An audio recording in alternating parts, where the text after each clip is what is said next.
नमस्कार दोस्तों, जय श्री कृष्ण। केम छो? फिर आपका दोस्त संजय मेहता आपसे आज मुखातिब है। आज हम बात करने वाले हैं। चलिए, बात करने से पहले कुछ और बात करते हैं। तेरे पास जो है उसकी कद्र कर तू दीवाने, यहाँ तो आसमां के पास भी ज़मीन नहीं। अब विधाता से मांगने का समय नहीं है दोस्तों। अगर अगला सूरज देख पाते हो ना, तो रोज धन्यवाद करो ईश्वर को कि आज किरणें फिर तुम्हें दिखा दी। तेरा बहुत बहुत धन्यवाद। आपको एक और बात बताऊं कि जब समुद्र मंथन हुआ था तो 12 बार विष निकला था, 13वीं बार में अमृत निकला था। तो ये जो लहरों की बात करते हैं ना हम, पहली लहर, दूसरी लहर, तीसरी लहर, थोड़ा इंतज़ार करना है।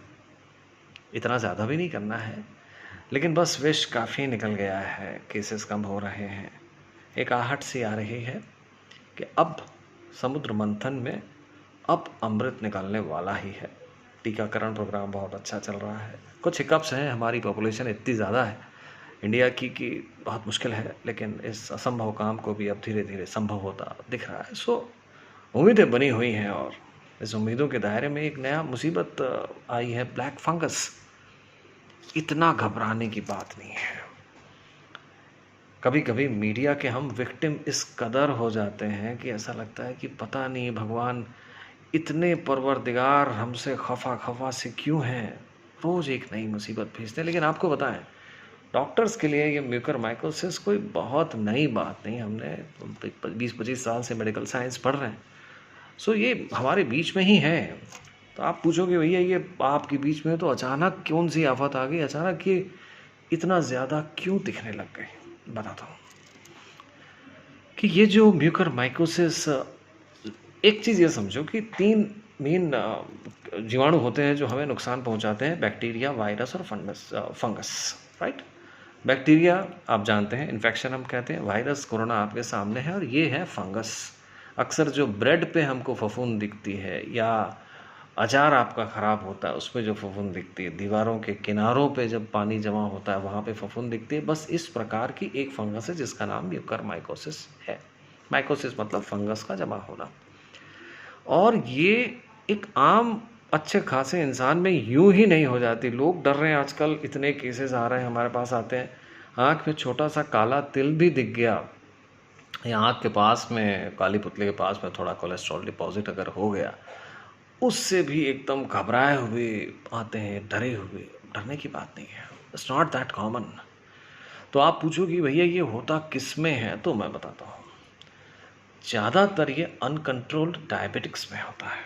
अनकंट्रोल्ड, ये बात अच्छे से समझिए।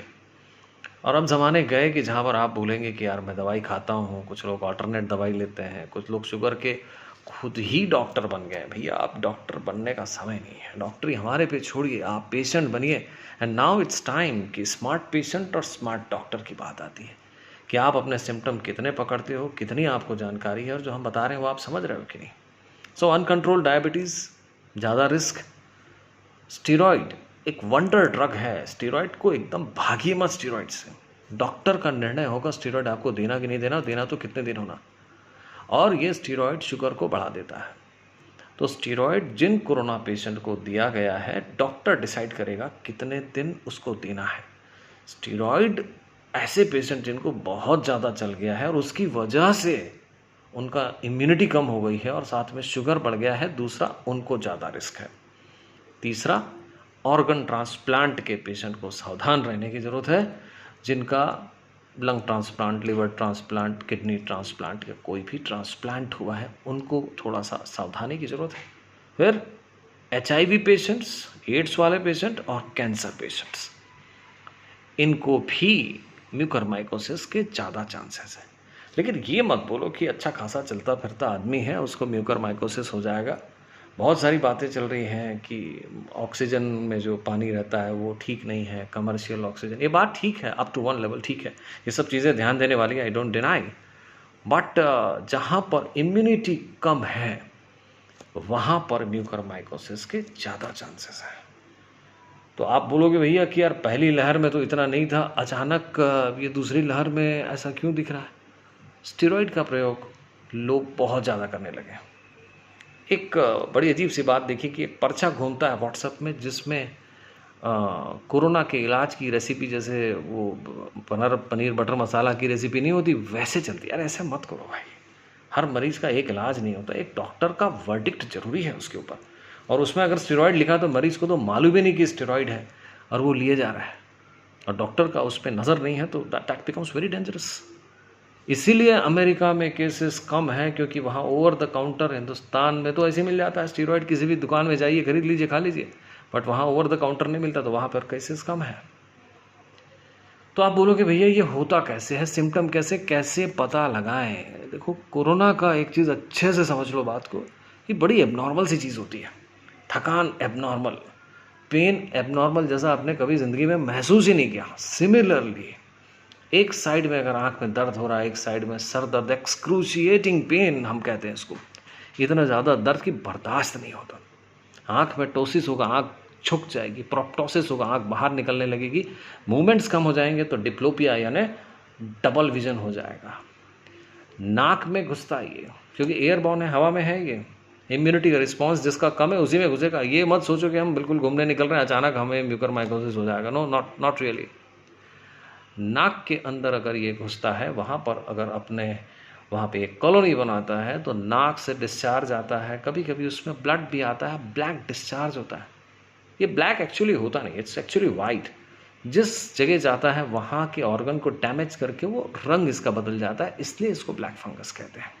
फिर आगे जाके साइनस में जा सकता है, फिर ब्रेन में जा सकता है, तो ब्रेन के सिम्टम्स आ सकते हैं, साइनस के अलग सिम्टम्स आ सकते हैं। बेसिकली आँख और साइनस और ब्रेन, अगर स्किन कटी हुई है कहीं पर, कोई लंबे समय से वेंटिलेटर पे है, या कोई बहुत ज़्यादा मॉर्बिडिटी से लंबे समय से अस्पताल में है, इम्यून रिस्पॉन्स कम है, एज बहुत ज़्यादा है, कभी कभी स्किन में भी आता है।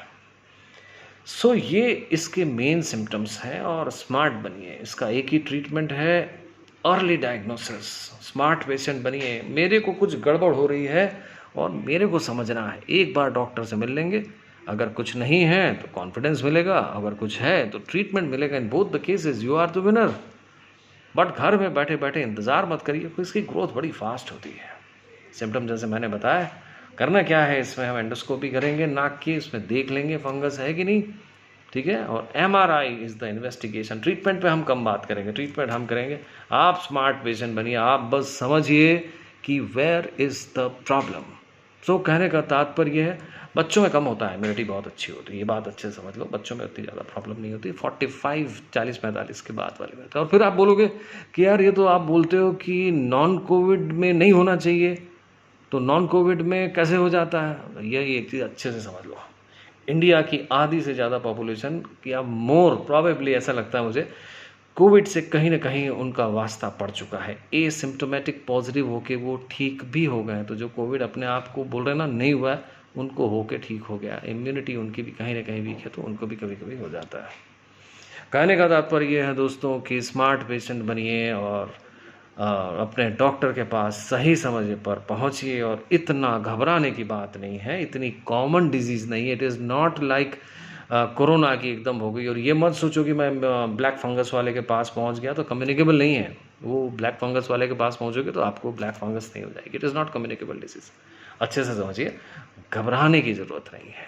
फिर बार बार आपसे कहता हूँ कि बस थोड़ा इंतज़ार, बस हम जीतने वाले हैं कोरोना की जंग। पूरा विश्व तैयार है और हम भी तैयार हैं। आप भी तैयार रहिए और किसी उल्टे सीधे चक्कर में मत पड़ो, जड़ी बूटी और ये, it's not the time. Qualified लोगों के पास रहिए, आई एम श्योर हम और आप जीतेंगे। चलिए फिर मिलता हूँ। मेरे चैनल को लाइक करिए, सब्सक्राइब करिए और अपने कमेंट लिखिए, मैं ज़रूर जवाब दूंगा। मिलता हूँ, लॉगिंग ऑफ।